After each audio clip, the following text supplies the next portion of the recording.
안녕하세요. 복지를 말하다 박마루입니다. 시청자 여러분, 이제는 완연한 가을이 왔죠. 거리를 나가봐도 그렇고요. 한강시민공원을 가봐도 정말 많은 분들이 상쾌한 바람 그리고 자전거를 타는 모습을 봅니다. 이럴 때 정말 모두가 함께하는 하이킹, 자전거 타는 건 어떨까요? 그런데요, 함께하는 세상을 만들기 위해서 노력하시는 분이 계십니다. 우리 장애인분들에게 맞춤형 자전거도 보급하고 있고요. 이런 사업들과 함께 우리 모두가 함께 사는 건강한 사회를 위해서 열심히 뛰고 계시는 분이 바로 한국장애인복지관협회 장순옥 회장님입니다. 오늘 장순옥 회장님 모시고 이야기 나눌 텐데요. 먼저 영상으로 만나보시죠.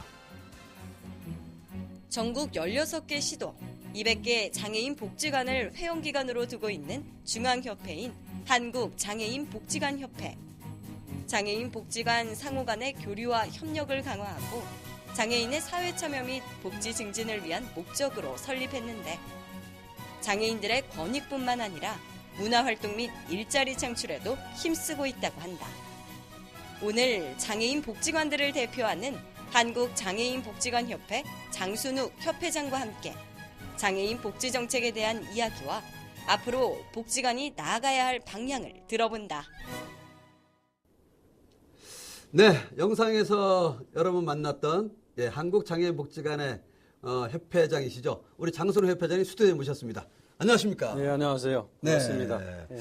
또 회장님이 나오시니까 우리 장애인의 이야기를 나누는데 정말 이렇게 공감되는 그런 분위기가 막 이렇게 연계되는 것 같아요. 그래서 한국장애인복지관 하면 어떤 역할을 하고 있는지 소개 좀 부탁드리겠습니다.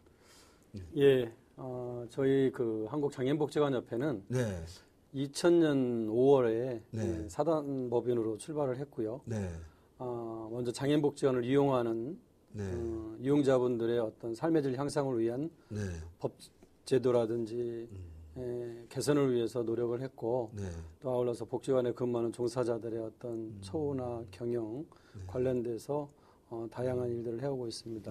전국적으로는 약 한 204개 복지관이 지금 회원기관에 등록되어 있고 장애의 유형별로 해서 종별 복지관 그리고 종합복지관이 한 80%, 그다음에 이제 시각이나 청각이나 지적이나 지체장애 한 20% 정도로 이렇게 차지하고 있습니다. 아, 그렇군요.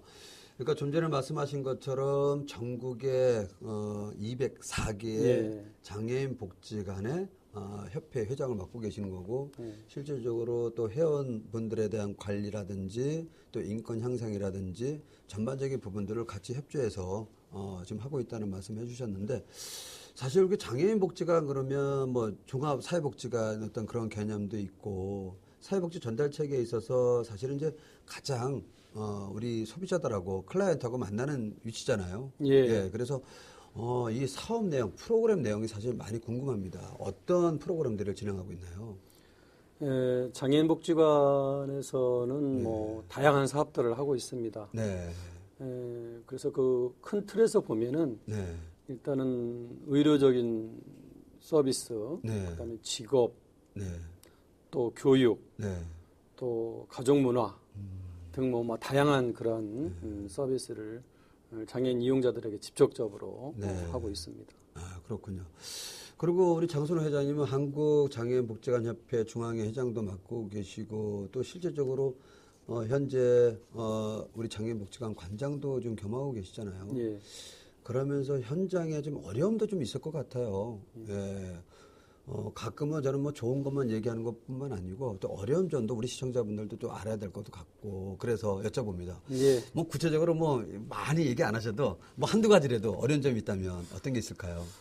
그 복지관을 이렇게 운영하다 보면은 가장 힘든 부분이 어떤 그 재정적인 어려움입니다.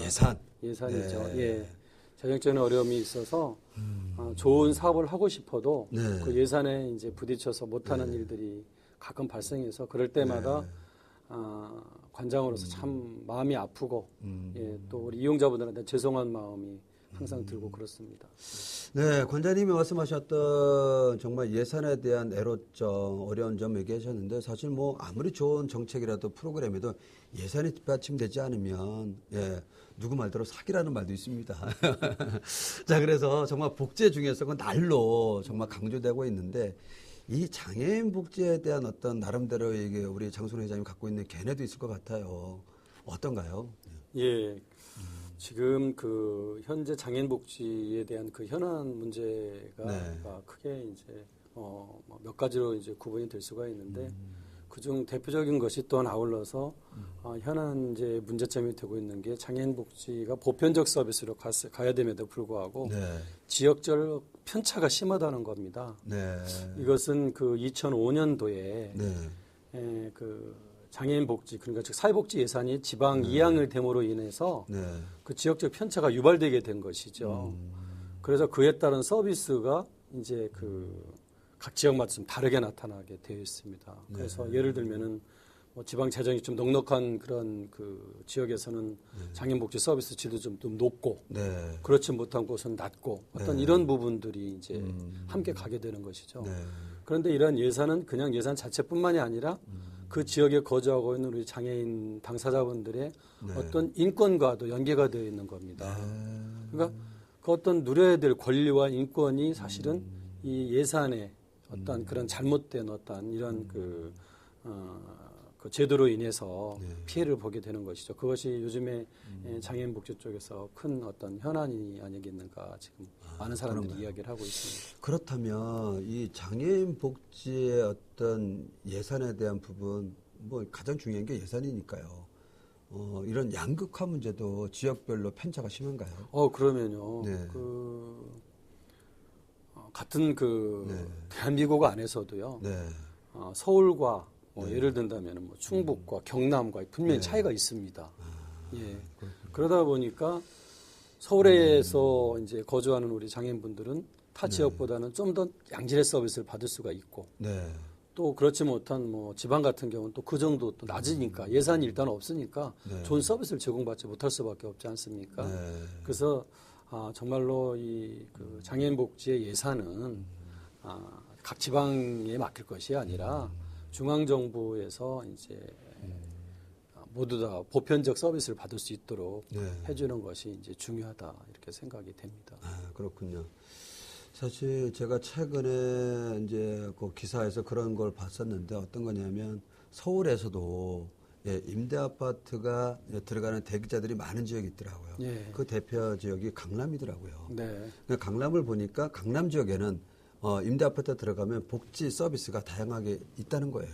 그래서 다른 지역보다 강남을 선호한다는 거예요. 그래서 대기자가 많다는 말씀 들었거든요. 그러니까 좀 전에 장순호 회장이 말씀하신 것처럼 그러한 부분도 이해가 좀 됩니다. 그리고 사실 실질적으로 보면 지금 복지에 있어서도 서비스 전달체계의 어떤 여러 가지 문제점 때문에 복지 누수도 많이 지금 일어나고 있는데 이런 현실은 어떤가요? 그 복지 누수라는 얘기는 제가 대학을 입학했을 때부터 나온 얘기입니다. 그 교수님들도 그렇고 뭐 현장에 있는 뭐 선배 사회복사님들도 얘기를 하는 게 이게 복지 전달 체계의 어떤 잘못됨으로 인해서 그 중복 지원을 받는다든지 그러다 보면은 혜택을 못 받는 분이 또 발생하게 되는 것이죠. 그래서 이런 부분들은 사실은 이제는 좀 어느 정도 고쳐 나가야 되지 않겠는가. 근데 그 원인을 저희들은 그렇게 생각을 합니다.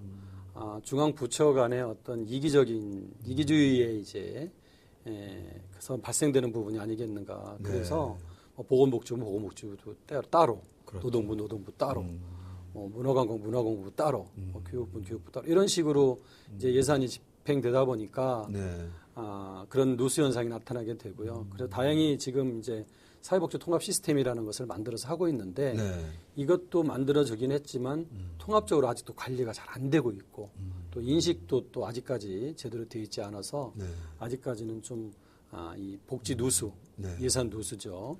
이 부분에 대해서는 좀 많은 분들이 우려를 하고 있습니다. 그렇군요.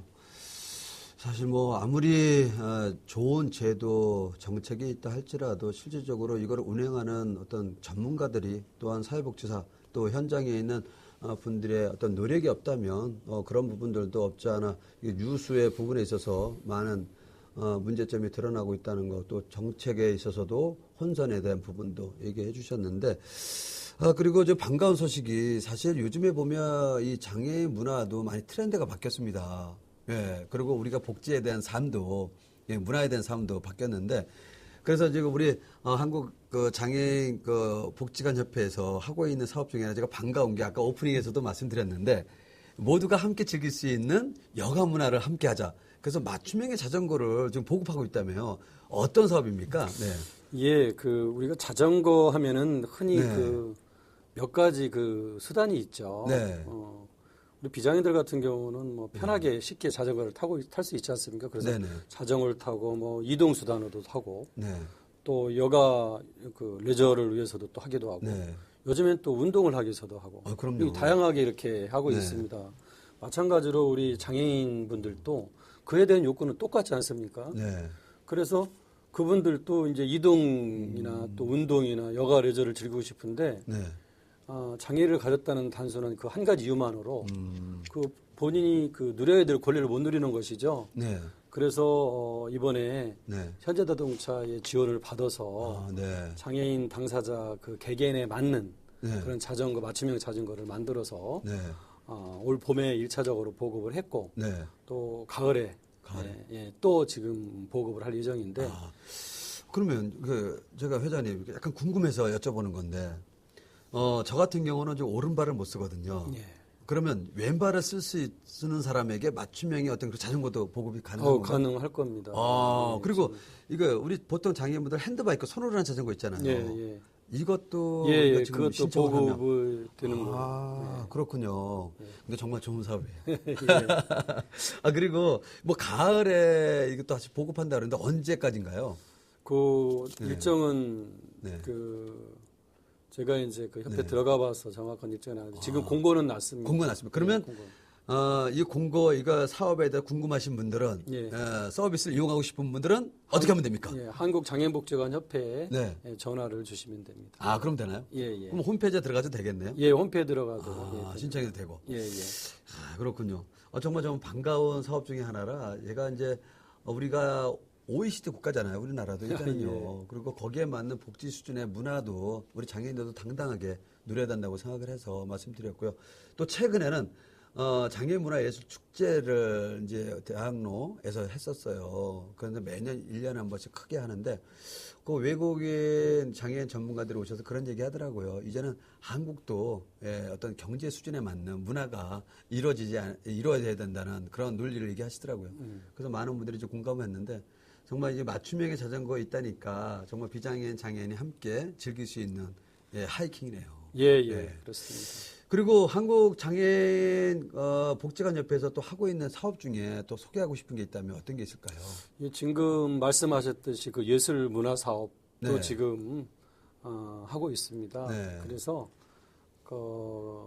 문화예술 교육 지원 사업으로 인해 사업 예산을 받아서 각 복지관에서 어떤 미술, 음악, 연극, 또 무용, 또 국악 이런 다양한 분야의 강사를 파견해서 우리 장애인 당사자분들이 그런 교육을 받도록 하는 사업 또한 진행되고 있습니다. 그렇군요. 예. 사실 한국장애인 복지관 협회가 어떤 역할을 하나 사실 복지관 관리라든지 회원들을 대변한다든지 여러 가지 생각도 해봤었는데 실제로 중앙에서도 하는 사업들이 많이 있네요. 예. 오늘 시청자 여러분, 우리 한국장애인 복지관 협회 홈페이지 많이 활용하시면 오늘 장소로 회장님이 말씀하셨던 사업도 함께 이용할 수 있을 거라 저는 생각이 듭니다. 그리고 정부에서 이제 2015년도 예산이 115조 원이라고 복지 예산이 사상 최대라고 얘기하는데 사실 실제로 이렇게 오픈해서 보면 장애인 예산은 그 부분에 있어서 많이 뒤쳐 있는 게 현실이더라고요. 이 부분에 대해서도 우리 회장님 갖고 있는 견해가 있을 것 같은데 어떠세요?